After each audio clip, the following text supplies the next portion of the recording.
नमस्कार दोस्तों, स्वागत है आपका हमारे इस टेस्ट टाइम यूट्यूब चैनल पर। तो आज हम पढ़ेंगे भारत के भूगोल में भारत की जलवायु के बारे में। ठीक है, वैसे हम लोग पीछे चैप्टर पर्वत और अन्य चैप्टर पढ़ चुके हैं, तो वो अगर आपने नहीं पढ़े हैं तो वो जा कर के आप यूट्यूब प्लेलिस्ट में जा कर के यूट्यूब की वो पढ़ लीजिएगा।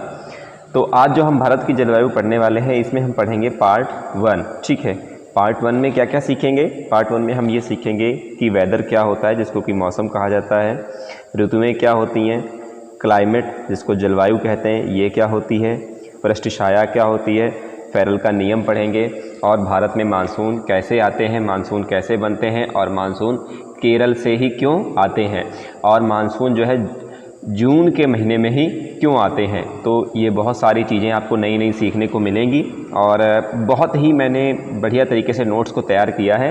ये बड़े इजी नोट्स हैं, और इजी नोट्स होने के कारण जो है इनमें माइंड मैप सेट हो जाएगा आपको, और आपको दोबारा कुछ भी पढ़ने की ज़रूरत नहीं पड़ेगी। एक बार अगर आप ध्यान से पूरा वीडियो देख लेंगे तो आपको सब कुछ जो है याद हो जाएगा। चलिए स्टार्ट करते हैं हमारा आज का सेशन। तो आज के सेशन में भारत की जलवायु को मैंने पहले 3 भागों में अलग अलग आपको चीज़ें सिखाने की कोशिश की है। नंबर 1 चीज़ सिखाई है जिसको बोला जाता है मौसम, नंबर 2 ऋतु जिसको सीजन बोलते हैं, नंबर 3 जलवायु जिसको क्लाइमेट बोला जाता है। वायुमंडल में अचानक होने वाले परिवर्तन को मौसम कहते हैं। मतलब एकाएक जो परिवर्तन होता है उसी को हम क्या बोलते हैं? मौसम बोलते हैं। ठीक है, जैसे मान लीजिए अचानक यहाँ पर देखिए एक तरफ बारिश हो रही है और थोड़ी ही देर में बादल हो गए और बारिश क्या हो गई? बंद हो गई। यहाँ पर धूप तेज़ है और यहाँ पर धूप कुछ कम हो गई है। मैंने ये दर्शाने की कोशिश की है। ठीक है, तो इसका मतलब समझिए मौसम का। मौसम का मतलब होता है कि तत्कालिक क्षणिक भर के लिए जो मौसम होता है उसी को हम लोग क्या बोलते हैं? मौसम बोलते हैं। जैसे मान लीजिए सुबह का मौसम कैसा होता है? ठंडा होता है। और वहीं अगर दोपहर की बात करें तो दोपहर में मौसम कैसा हो जाता है? दोपहर में मौसम आपका गर्म हो जाता है। रात में मौसम ठंडा होता है। कई बार हम जब सोते हैं तो मौसम बड़ा शांत और ठंडा होता है, और सुबह जब उठते हैं तो वहीं पर क्या होती है? बारिश हो रही होती है। तो इस प्रकार ये अचानक परिवर्तन होता है। हम कहते हैं मौसम में बदलाव आ गया। हम ये नहीं कहते कि जलवायु में बदलाव आ गया, हम ये बोलते हैं कि मौसम में बदलाव आ गया है। तो जो दिन में मिनटों में घंटों में बदलता है उसी को हम क्या बोलते हैं? उसको मौसम बोला जाता है।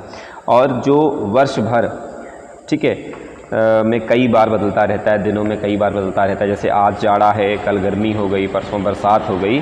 तो छोटे समय टाइम पीरियड में जो चेंजेस आते हैं उसको बोला जाता है मौसम। उसके बाद में बात कर लेते हैं ऋतु की। तो कह रहा है कि निश्चित समय पर क्रमिक रूप से होने वाले परिवर्तन, साइक्लिक चेंज को ऋतु कहते हैं। ये ऋतु गलत लिख दिया गया, ऋतु कहते हैं। ठीक है, यहाँ पर जो है भारत की परंपरागत 6 ऋतुएँ हैं: बसंत ऋतु, ग्रीष्म ऋतु, वर्षा ऋतु, शरद ऋतु, हेमंत ऋतु और शीत ऋतु। इसमें जो आपकी बसंत ऋतु है ये मार्च से अप्रैल तक चलती है। ग्रीष्म ऋतु मई से जून तक चलती है। आपकी वर्षा ऋतु ये जुलाई से अगस्त तक चलती है। शरद ऋतु ये आपकी सितंबर से अक्टूबर तक चलती है। और जो हेमंत ऋतु है ये नवंबर से दिसंबर तक चलती है। और शीत ऋतु जो है ये जनवरी से फरवरी तक चलती है। तो ये है भारत की परंपरागत ऋतुएं।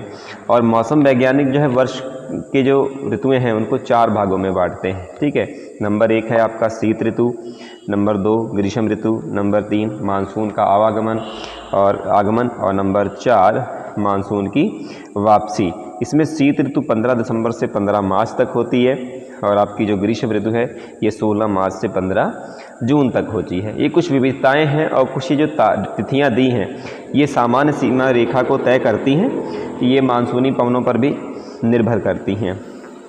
उसके बाद में आगे बात कर लेते हैं जलवायु की, कि जलवायु किसे कहते हैं। तो कह रहा है कि जलवायु मौसम का ही व्यापक रूप माना जाता है। जो मौसम है इसका ही व्यापक रूप जलवायु माना जाता है। किसी बड़े क्षेत्र के तापमान वायुदाब वर्षा मतलब वहाँ के मौसम की कम से कम 30 वर्षों के औसत अध्ययन को उस क्षेत्र की जलवायु कहते हैं। कि मिनिमम 30 सालों का औसत निकाला जाता है। औसत आप में से जो बच्चे गणित में पढ़ते होंगे उनको पता होगा कि औसत क्या होता है। अगर नहीं पता है तो कमेंट बॉक्स में कमेंट करके बताइएगा, तो मैं आपको कमेंट में ही रिप्लाई करके दे दूँगा, क्योंकि छोटी छोटी चीज़ें हर चीज़ को बताना वीडियो में पॉसिबल नहीं होता है। तो जलवायु जो होती है ये किसी भी क्षेत्र की, ठीक है, किसी भी जगह की, किसी भी देश की, ये कम से कम 30 वर्षों का, कितने वर्षों का, 30 वर्षों का, ठीक है, एक औसत निकाला जाता है। उस क्षेत्र का तापमान, वहाँ का वायुदाब, वहाँ का वर्षा, इनका जो है औसत जो निकाला जाता है उसको ही हम बोलते हैं जलवायु, और ये मौसम का व्यापक रूप है। अब देखिए, अब भारत की अगर हम जलवायु की बात करें, भारत की जलवायु की बात करें तो भारत की जो जलवायु है ये उष्णकटिबंधीय जलवायु है। कैसी जलवायु है? ये उष्णकटिबंधीय जलवायु है। इसको बोला जाता है tropical monsoon climate. Tropical monsoon climate. उष्णकटिबंधीय शब्द जो है देखने में अपने आप में एक तरीके से ये अजीब सा लगता है, या यूँ कहें कि कठिन लगता है ना, ये कठिन लगता है। लेकिन आज मैं आपको इस बहुत सरल भाषा में इसको समझा दूंगा। तो ये देखिए, ये एक कह सकते हैं ग्लोब के तरीके से मैंने ये इमेज ली हुई है। तो इसमें देखिए, ये रेखा है, ये वाली, ये भूमध्य रेखा है, ठीक है। ये कौन सी रेखा है? ये भूमध्य रेखा है। और इसके ऊपर जो ये रेखा है, ये वाली है कर्क रेखा, ठीक है। ये वाली कौन सी रेखा है? ये कर्क रेखा है। और जो नीचे ये रेखा है, ये कैसी है? ये मकर रेखा है। ये जो भूमध्य रेखा है, ठीक है, जो भूमध्य रेखा है, ये पृथ्वी को 2 भागों में बांटती है। पृथ्वी को 2 भागों में बांटती है। ऊपरी भाग कहलाता है उत्तरी गोलार्ध, ठीक है, और नीचे वाला भाग हमारा कहलाता है दक्षिणी गोलार्ध, ठीक है। ऊपर वाला भाग उत्तरी गोलार्ध और नीचे वाला भाग दक्षिणी गोलार्ध कहलाता है। तो जो हमारा भारत देश है, ये आप देख रहे हैं, ये उत्तरी गोलार्ध में आता है। और जो कर्क रेखा है, वो कर्क रेखा भारत के 8 राज्यों से होकर निकलती है। कितने राज्यों से होकर निकलती है? ये 8 राज्यों से होकर गुजरती है, ठीक है। वो मैंने आपको पिछले वीडियो में बताया था, तो वो प्लेलिस्ट में जाकर के आप वो वीडियोस देख लीजिएगा। तो यहाँ पे हम बात कर रहे थे कि उष्णकटिबंधीय शब्द का मतलब समझाने की मैं कोशिश कर रहा था। तो देखिए, जो हमारी धरती है वो आपको पता है कि 23.5 डिग्री झुकी हुई है, ठीक है। डिग्री कोण का मात्रक होता है। डिग्री क्या होता है? डिग्री कोण का मात्रक होता है। जैसे समय का मात्रक सेकंड होता है, लंबाई का मात्रक मीटर होता है, वैसे कोण का मात्रक डिग्री होता है। तो सूर्य की किरणें वर्ष भर इस क्षेत्र पर मकर रेखा से सीधी पड़ती हैं। इन पर क्या पड़ती हैं? सीधी पड़ती हैं वो। तो ये यहाँ का जो क्षेत्र है, कर्क रेखा और मकर रेखा के बीच का क्षेत्र है, इसलिए ये क्षेत्र कैसा रहता है? ये क्षेत्र गर्म रहता है। और गर्म शब्द को ही ज्योग्राफी में उष्ण कहा जाता है। गर्म शब्द को ज्योग्राफी में क्या कहा जाता है? उष्ण कहा जाता है। और जो कटिबंधीय शब्द है उसका मतलब होता है क्षेत्र। कटिबंधीय शब्द का मतलब क्या होता है? क्षेत्र होता है। तो ये जो हमारा क्षेत्र है, ये जो भारत है, ये इसकी जलवायु कैसी होगी? इसकी जलवायु होगी उष्ण कटिबंधीय, क्योंकि यहाँ पर वर्ष भर सूर्य की किरणें सीधी पड़ती हैं और यहाँ का तापमान अधिक रहता है। तो अब मेरे ख्याल से आपको समझ में आ गया होगा कि उष्ण कटिबंधीय शब्द का मतलब क्या होता है, ठीक है। और ये शब्द बार बार आगे भी प्रयोग होगा, तो इसीलिए मैंने कहा अभी आपको क्लियर कर दें कि ये शब्द का मतलब क्या है, ताकि बार बार आपको कन्फ्यूजन ना हो। देखिए, कन्फ्यूजन दूर करना बहुत ज़रूरी है। आपको अगर एक शब्द से भी कन्फ्यूजन है तो आप मुझे कमेंट बॉक्स में कमेंट कर देना, मैं उस पर भी वीडियो छोटा सा बना के दे दूंगा, शॉर्ट वीडियो, जैसा भी वीडियो आप चाहेंगे वैसा बना के मैं दे दूंगा आपको, ताकि आपको समझ में आ जाए। चीज़ें अगर क्लियर हैं तो आपको कोई दिक्कत नहीं आएगी। तो ये चीज़ समझ गए कि ये ऊपर की रेखा जो है ये कर्क रेखा है, ठीक है, और जो ये नीचे वाली रेखा है ये कैसी है? ये मकर रेखा है, ठीक है। ये कैसी रेखा है? ये मकर रेखा है। और जो बीच वाली रेखा है ये कैसी रेखा है? ये भूमध्य रेखा है, ठीक है। भूमध्य, भू मतलब भूमि, मध्य मतलब उसका मध्य करना, उसको आधा आधा बांटना। और हमारा जो भारत है वो उत्तरी गोलार्ध में स्थित है। फिर आगे चलते हैं, क्या है कि भारतीय मानसून का वर्णन सबसे पहले अरब के विद्वान थे अल मसूदी ने किया था, ठीक है। ने मानसून शब्द की उत्पत्ति अरबी भाषा के मौसम से हुई है। किससे हुई है? मौसम से हुई है। मौसम मैं यहाँ पे साफ साफ लिख देता हूँ, मौसम।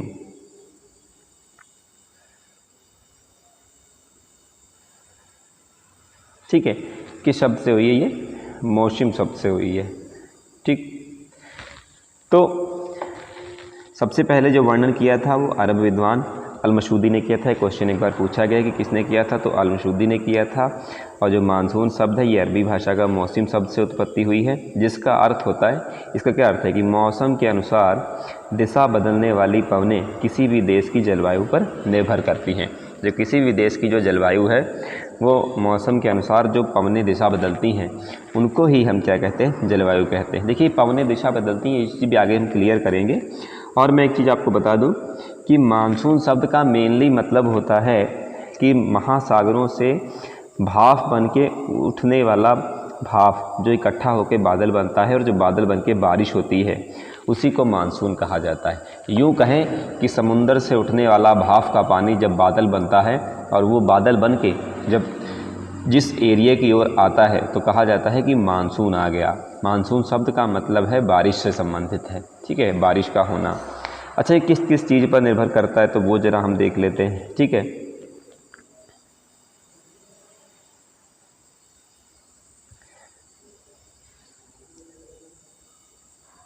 तो देखिए किस किस चीज़ पर निर्भर करता है। ये उस स्थान की ऊंचाई पर निर्भर करता है कि वहाँ की ऊंचाई कितनी है, और पहाड़ों की स्थिति पर निर्भर करता है कि वहाँ पर पहाड़ों की स्थिति क्या है, और उस स्थान की समुद्र से दूरी पर भी निर्भर करता है, और वह स्थान किस अक्षांश में है ये भी निर्भर करता है। चूँकि धरती में कुछ स्थान ऐसे हैं कि जहाँ पर प्रतिदिन बारिश होती है और कुछ स्थान ऐसे हैं कि जहाँ पर कभी बारिश होती ही नहीं है या नाम मात्र की होती है। तो अलग अलग स्थान हैं, तो कुछ ना कुछ कारण होंगे जिसके कारण वो होता है। तो वो यही मेनली 4 कारण होते हैं कि उस स्थान की ऊंचाई, पहाड़ों की स्थिति और समुद्र की दूरी और वो किस अक्षांश पर स्थित है ये। ठीक है, मेनली ये चीज़ें होती हैं। और ये आप अच्छे से समझ गए कि ऊपर वाली कर्क रेखा और नीचे वाली मकर रेखा और बीच वाली भूमध्य रेखा होती है। और कर्क से मकर रेखा के बीच में सूर्य की किरणें सीधी पड़ती हैं। यहाँ का तापमान गर्म रहता है और यहाँ का तापमान अधिक गर्म रहने के कारण इसको कहा गया है उष्ण, और यहाँ के जल क्षेत्र को कटिबंधीय। तो इसलिए भारत की जो जलवायु है वो कैसी है? उष्ण कटिबंधीय मानसूनी जलवायु, जिसको इंग्लिश में बोला जाता है ट्रॉपिकल मानसून क्लाइमेट। अब देखिए आगे हम पढ़ेंगे वृष्टि छाया क्षेत्र, है ना। ये गलती से क्लाइमेट लिख दिया गया है, क्लाइमेट नहीं है ये, यहाँ पर शैडो शब्द लिखा जाएगा। कौन सा लिखा जाएगा? शैडो शब्द लिखा जाएगा, रेन शेडो। ठीक है, रेन शेडो का मतलब क्या होता है वो समझ लेते हैं हम। तो देखिए होता क्या है कि जब भाप बनती है और भाप बन के जब बादल ऊपर की ओर उठते हैं, इस तरीके से ये समुंदर है, ये सी लेवल है, यहाँ से भाप बन के ऊपर की ओर उठे और फिर समुद्री हवाओं ने बादल को धक्का देके यहाँ पहुँचाया। चूँकि सामने पहाड़ आ गया, सामने क्या आ गया? पहाड़ आ गया। पहाड़ से टकरा करके इन बादलों ने यहाँ पर बारिश कर दी। इन बादलों ने क्या कर दी? इन बादलों ने यहाँ पर बारिश कर दी। अब बारिश करने के बाद में जो कुछ थोड़ा बहुत बादल बचे वो इस तरफ क्रॉस कर गए, हल्का फुल्का सा या नाम मात्र के, उन्होंने इस तरफ बारिश की। तो जो पहाड़ के दूसरी तरफ मानसून जिस तरफ से आती है उसके विपरीत दिशा में दूसरी तरफ जो वर्षा होती है उस क्षेत्र को कहा जाता है वृष्टि छाया क्षेत्र।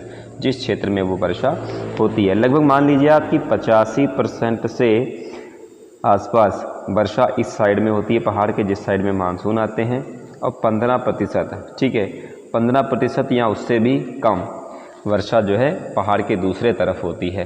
तो जिस क्षेत्र में वर्षा नाम मात्र की होती है या यूँ कहें कि बिल्कुल होती नहीं या नाम मात्र की होती है, उसी को कहा जाता है वृष्टि छाया क्षेत्र। ठीक है, ये शब्द चूँकि बार बार आगे आएगा, जैसे उष्ण कटिबंधीय जलवायु है ये आगे ऑप्शन आएगा, वृष्टि छाया क्षेत्र ये शब्द आ सकता है। तो ये ऐसे शब्द हैं कि जो बार बार आपको परेशान कर सकते हैं, तो ये क्लियर होने चाहिए। अगर आपको शब्द समझ में आ जाएं तो आप आसानी से जियोग्राफी को आपको आसान लगने लगेगी। ठीक है, तो अगर किसी भी प्रश्न में आता है कि वृष्टि छाया क्षेत्र क्या होता है तो आप तुरंत समझ जाएंगे कि ऐसा क्षेत्र जो पहाड़ के दूसरी तरफ होता है, जहाँ पर वर्षा नाम मात्र की होती है या फिर वर्षा बिल्कुल नहीं होती है। बढ़ते हैं अगली स्लाइड की तरफ। अब देखिए फेरल के नियम, फेरल ने एक नियम दिया था। क्या दिया था फेरल ने नियम? उनका था इस नियम के अनुसार धरातल पर मुख्य रूप से चलने वाली सभी हवाएं पृथ्वी की गति के कारण उत्तरी गोलार्ध में दाहिने ओर तथा दक्षिणी गोलार्ध में बाईं ओर मुड़ जाती हैं। उत्तरी गोलार्ध में दाहिनी ओर तथा दक्षिणी गोलार्ध में बाईं ओर मुड़ जाती हैं। तो ये जो ऊपर का हिस्सा है, ठीक है, ये जो ऊपर का हिस्सा है ये है उत्तरी गोलार्ध। ये कैसा है? ये है उत्तरी गोलार्ध। और जो नीचे का हिस्सा है ये कैसा है? ये है दक्षिणी गोलार्ध। ठीक है, ऊपर का हिस्सा है उत्तरी गोलार्ध और नीचे का हिस्सा है दक्षिणी गोलार्ध। ठीक है, तो उत्तरी गोलार्ध और दक्षिणी गोलार्ध में हम ये बात समझ गए, ये दोनों गोलार्ध हो गए। ये काल्पनिक रेखा है जिसको हम लोग भूमध्य रेखा कहते हैं। ये जो येलो कलर की आपको लाइन दिखाई दे रही है ग्लोब के ऊपर, ये काल्पनिक रेखा भूमध्य रेखा है। तो अब देखिए जो आपको रेड कलर के ये एरो नज़र आ रहे हैं, है ना, ये रेड कलर के जो एरो नज़र आ रहे हैं ये क्या है? ये जो हवाएं चल रही हैं ये उत्तरी गोलार्ध में दाईं ओर मुड़ रही हैं। अगर आप इस तरफ को मुंह करके खड़े हैं, जैसे आप वीडियो देख रहे हैं, तो आपके जो दाएं हाथ पे है दायां, ठीक है, तो वो क्या है उस तरफ को मुड़ जाती हैं। जिस तरफ से आप वीडियो देख रहे हैं जो आपके दाएं हैंड पे है, तो उत्तरी गोलार्ध में ये पवनें दाईं ओर मुड़ जाती हैं। ये समझना इसलिए ज़रूरी हो जाता है कि जब हम भारत में ये समझेंगे कि मानसून केरल में ही आकर के क्यों टकराता है, तो उसके लिए हमें फेरल के नियम का जो कॉन्सेप्ट है ये अच्छे से आना चाहिए। अगर ये नहीं आता होगा तो हमें दिक्कत आ जाएगी, फिर हमें समझने में प्रॉब्लम हो जाएगी कि क्या होता है, कैसे होता है। तो इसलिए ये चीज़ आपको आनी चाहिए। फिर मान लीजिए कि आपके हाथ में मोबाइल है और आपके सामने, ठीक है, इस तरफ आपका दोस्त बैठा है, तो उसका मुंह किस तरफ को है? उसका मुंह है इस तरफ को, उसका मुंह है ना, उसका मुंह इस तरफ को है। तो उसका जो बायां बनेगा, उसका बायां कौन सा होगा? उसका बायां इधर वाला हैंड होगा उसका। तो दक्षिणी गोलार्ध में ये किधर को मुड़ जाती हैं? ये बाएं मुड़ जाती हैं। ये ग्रीन वाले एरो, जो ग्रीन वाले एरो मैंने बनाए हैं ये दक्षिणी गोलार्ध के लिए बनाए हैं कि दक्षिणी गोलार्ध में जो पवनें हैं वो बाईं ओर मुड़ जाती हैं और उत्तरी गोलार्ध में जो पवनें हैं वो दाईं ओर मुड़ जाती हैं। और जो हमारा भारत है वो भी उत्तरी गोलार्ध में स्थित है, तो इसीलिए हमारे भारत की तरफ जो आएंगी पवनें वो किस तरफ मुड़ेंगी? वो दाईं ओर मुड़ जाएंगी। तो फेरल का नियम आपको समझ में आ गया होगा कि फेरल का नियम क्या है। इसको एक बार समझ लेना, दोबारा से वीडियो देख लेना, तो आपको अच्छे से समझ में आ जाएगा कि जो पवनें उत्तरी गोलार्ध में चलती हैं वो दाईं ओर मुड़ जाती हैं और जो दक्षिणी गोलार्ध में चलती हैं वो बाईं ओर मुड़ जाती हैं। बढ़ते हैं अगली स्लाइड की तरफ। तो अब देखिए इसमें क्या है कि भारत में मानसून है ना, भारत में मानसून कह रहा, भारत में मानसून जून के पहले सप्ताह में आता है और केरल के मालाबार तट से टकराता है और 15 जुलाई तक पूरे भारत में फैल जाता है। तो इसमें ये क्वेश्चन बनता है कि भारत में मानसून कब आता है? तो जून के पहले सप्ताह में आता है। और कहाँ पर आता है? तो केरल में आता है या केरल के मालाबार तट से आकर के टकराता है। और लगभग ये कब तक पूरे भारत में फैल जाता है? तो ये 15 जुलाई तक पूरे भारत में फैल जाता है। अब मेनली क्वेश्चन ये बनता है कि ये कैसे मानसून वर्क करता है, कैसे मानसून आता है। ये एक कहें तो साइंस का क्वेश्चन एक तरीके से बनता है, तो वो मैं आपको समझाने की कोशिश करता हूँ। तो देखिए सबसे पहले आप ये समझ लीजिए कि मैंने आपको बताया कि ये जो है ये हमारी भूमध्य रेखा है, ये लिखा भी हुआ है, ये भूमध्य रेखा है। ठीक है, ये कौन सी रेखा है? ये भूमध्य रेखा है जो गोलार्ध को, जो ग्लोब को दो जगह पे बांटती है, उत्तरी गोलार्ध और दक्षिणी गोलार्ध। ऊपर वाला जो गोलार्ध है वो उत्तरी गोलार्ध है। वो कौन सा है? उत्तरी गोलार्ध है। ठीक है, मैं लिख देता हूँ ताकि कन्फ्यूजन ना हो। और नीचे वाला जो गोलार्ध है वो कैसा है? वो दक्षिणी गोलार्ध है। ठीक है, और ऊपर कर्क रेखा है और नीचे वाली मकर रेखा है। कर्क रेखा भी 23.5 डिग्री पर होती है और मकर रेखा भी 23.5 डिग्री पर होती है। 23.5 डिग्री ये लिखा हुआ है और ये थोड़ा सा गलत स्प्रिंट है, ये नहीं यहाँ पर रहेगा। तो ये 23.5 डिग्री एस मतलब साउथ दिशा में, और ये 23.5 डिग्री नॉर्थ मतलब उत्तर दिशा में, और ये 0 डिग्री नॉर्थ या साउथ कह सकते हैं, ये भूमध्य रेखा है। तो हमारा जो भारत है वो किस क्षेत्र में है? भारत है उत्तरी गोलार्ध में। भारत कहाँ है? भारत है ये उत्तरी गोलार्ध में। अब हम बात कर लेते हैं भारत की। ये भारत यहाँ पर है। तो यहाँ पर क्या होता है कि यहाँ पर निम्न वायुदाब हो जाता है। निम्न वायुदाब का मतलब कि जब यहाँ पर सूर्य की किरणें सीधी पड़ती हैं तो यहाँ की हवाएं गर्म होकर के ऊपर उठ जाती हैं। ठीक है, आसमान की तरफ उड़ जाती हैं। तो यहाँ पर निम्न वायुदाब हो जाता है और आसपास के क्षेत्रों में उच्च वायुदाब क्षेत्र होता है। तो इसलिए यहाँ की हवाएं तेज़ी के साथ में यहाँ की खाली जगह को भरने के लिए आती हैं। ठीक है, यहाँ पर खाली जगह को भरने के लिए आती हैं। ठीक है, आप ये याद रखिएगा, साइंस का क्वेश्चन है कि अगर हवा गर्म होगी तो वो हल्की हो जाएगी और हल्की हवा होकर के वो ऊपर उठेगी, और जब वो ऊपर उठेगी तो वहाँ का मतलब निम्न वायुदाब हो जाएगा, और निम्न वायुदाब के क्षेत्र को भरने के लिए इधर उधर की हवाएं जो आएंगी वो उच्च दाब से निम्न दाब की ओर आएंगी। तो ये मेनली कॉन्सेप्ट था कि आखिर भारत में ये कैसे मानसून आता है। ठीक है, और ये हवाएँ आएंगी तो हवाएँ अपने साथ में बादल लाएंगी, वो हम अगली स्लाइड में जानेंगे। तो अब देखिए भारत में मानसून, ठीक है, भारत में मानसून, ठीक है, तो भारत में मानसून आता कैसे है। तो सबसे पहले इसका पॉइंट ये दिया गया कि दक्षिण पश्चिम में आता है। ठीक है, ये पश्चिम शब्द यहाँ पर गलत लिख दिया गया है, थोड़ा सा मिसप्रिंट हो गया। ठीक है, उसके लिए हम माफ़ी चाहेंगे क्योंकि हमारे पास संसाधन नहीं है, अभी हम मोबाइल से ही सब कुछ करते हैं। तो मैं आपसे एक विनती करूँगा कि एक नए टीचर को भी मौका दिया जाए पढ़ाने का, तो प्लीज़ आप अपने सभी दोस्तों से बोल के हमारा चैनल सब्सक्राइब करवाइए।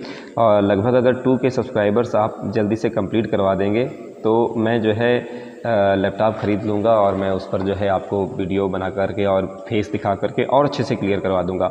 उस पर एनिमेटेड वीडियोस भी बन जाएंगे कि चलती हुई हवाएं, चलते हुए बादल नज़र आएंगे, तो और ज़्यादा अच्छा सा आपको समझ में आएगा। यकीन मानिए उससे अच्छा जो है नोट्स, इससे कहीं ज़्यादा अच्छा नोट्स मैं आपको प्रोवाइड कराऊंगा ताकि आपको बेहतर ढंग से तैयारी हो जाए। एक बार आप जैसे मूवी देख लेते हैं तो आपको सारे डायलॉग याद रहते हैं, वैसे ही सब कुछ याद रहेगा। तो प्लीज़ मेरी रिक्वेस्ट है कि मेरे 2K सब्सक्राइबर कराने में मेरी हेल्प कीजिए। और ज़्यादा नहीं है, 2K बहुत कम है, लेकिन मेरे लिए इतने ही बहुत है, तो मैं आगे बढ़ पाऊँगा। तो दक्षिण पश्चिम मानसून, ठीक है, दिशा में आता है और ये जून के पहले सप्ताह में आता है। ये सबसे पहले केरल के मालाबार पर टकराता है और ये 2 शाखाओं में बढ़ जाता है। ठीक है, तो देखिए होता क्या है यहाँ पर, वो चीज़ हम समझ लेते हैं कि यहाँ पर जब निम्न वायुदाब क्षेत्र हो गया तो यहाँ पर निम्न वायुदाब हो गया तो यहाँ की हवा ऊपर उठ गई। यहाँ की जब हवा ऊपर उठ जाएगी, तो जब ऊपर उठ जाएगी तो इस क्षेत्र को भरने के लिए हवाएं आएंगी, तो वो हवाएं समुद्र की तरफ से आएंगी ऐसे करके, है ना, वो ऐसे करके आएंगी। क्योंकि मैंने बताया था कि उत्तरी गोलार्ध में उत्तरी गोलार्ध में हवाएं किस तरफ को जाती हैं, दाएं की तरफ मुड़ जाती हैं ना। उत्तरी गोलार्ध में हवाएं किस तरफ मुड़ जाती हैं, दाएं तरफ। ये देखिए है, ये उत्तरी गोलार्ध है और हवाएं किस तरफ मुड़ी हुई हैं, दाईं ओर मुड़ी हुई हैं। ठीक, तो उत्तरी गोलार्ध में जब हवाएं दाईं ओर मुड़ जाएंगी तो होगा क्या कि यहाँ पर सबसे पहले चूँकि केरल पड़ेगा और केरल में मालाबार से आकर के वो हवाएं क्या होंगी, टकराएंगी। अच्छा, वो हवाएं जब आएंगी तो यहाँ पर भी गर्मी पड़ेगी, यहाँ पर भी समुद्र पर भी सूर्य की रोशनी पड़ेगी, तो यहाँ से भाप बन के वो पानी ऊपर उठेगा और वो अपने साथ में ले जाएगा जलवाष्प, और जलवाष्प ठंडा होकर के ऊपर बादल बन जाएंगे। और जब वो हवाएं इधर चलेंगी तो वो उन बादलों को अपने साथ में ले करके आएंगी, जिसको हम लोग मानसून कहते हैं। उन बादलों को हम क्या कहते हैं, मानसून कहते हैं। उन हवाओं को मानसून नहीं कहते हैं, उन मानसून के साथ में ऐसे बादल जो वर्षा करते हैं उनको हम क्या बोलते हैं, मानसून बोलते हैं। ठीक है, तो सबसे पहले केरल के मालाबार पर टकराते हैं आकर के, और यहाँ से जो है ये जून के पहले सप्ताह में शुरू हो जाता है। अब एक चीज़ देख लीजिए, वो मैं आपको बताता हूँ।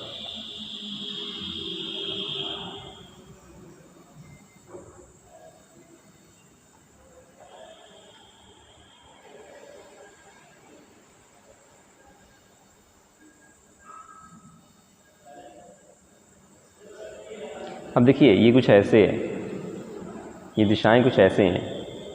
ये ऊपर की दिशा उत्तर है, ये पूरब है, ये पश्चिम है और ये दिशा दक्षिण है।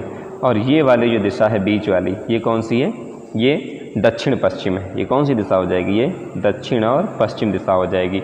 तो हवाएं किस तरफ से आती है, मानसून किस तरफ से आता है, तो मानसून आता है दक्षिण पश्चिम दिशा से आता है और सबसे पहले केरल के मालाबार पर टकराता है। और यहाँ पर इसकी 2 शाखाएँ हो जाती हैं। कितनी शाखाएँ हो जाती हैं, 2 शाखाएँ हो जाती हैं। इस तरफ को जाने वाला, गुजरात की तरफ को जाने वाला कह सकते हैं अरब सागर, और इस तरफ को आने वाला बंगाल की खाड़ी। ये 2 शाखाओं में बढ़ जाता है। यहाँ पर मानसून की 2 शाखाएँ बढ़ जाती हैं। और इसकी जो आगे की बात है कि दोनों शाखाओं की अलग अलग जो जानकारी है वो मैं आपको पार्ट 2 में दिखाऊंगा, वो आप पार्ट 2 उसका वीडियो देख लीजिएगा। पार्ट 2 में आप समझ जाएंगे और फिर इसका पार्ट हो सकता है 3 भी आ जाए। अगर पार्ट 2 में पूरा कंप्लीट नहीं होगा तो मुझे पार्ट 3 भी दिखाना पड़ेगा। बस मेरी रिक्वेस्ट है आपसे कि अगर आप चैनल पर नए हैं तो चैनल को लाइक कीजिए और सब्सक्राइब जरूर कर लीजिए और अपने दोस्तों के साथ शेयर कर दीजिए। हर सब्जेक्ट की तैयारी मैं आपको अच्छे से कराऊँगा। लगभग मेरा 11 साल का टीचिंग का एक्सपीरियंस है। बस ये है कि ऑनलाइन मेरा एक्सपीरियंस ज़्यादा नहीं है, लेकिन फिर भी कोशिश करूँगा कि अपना बेस्ट आपको दे पाऊँ। और PDF नोट्स बिल्कुल फ्री अवेलेबल हैं, उसके लिए आप कमेंट करें, आपको PDF नोट्स बिल्कुल फ्री में उपलब्ध करवा दिए जाएंगे। तो मिलते हैं पार्ट 2 में।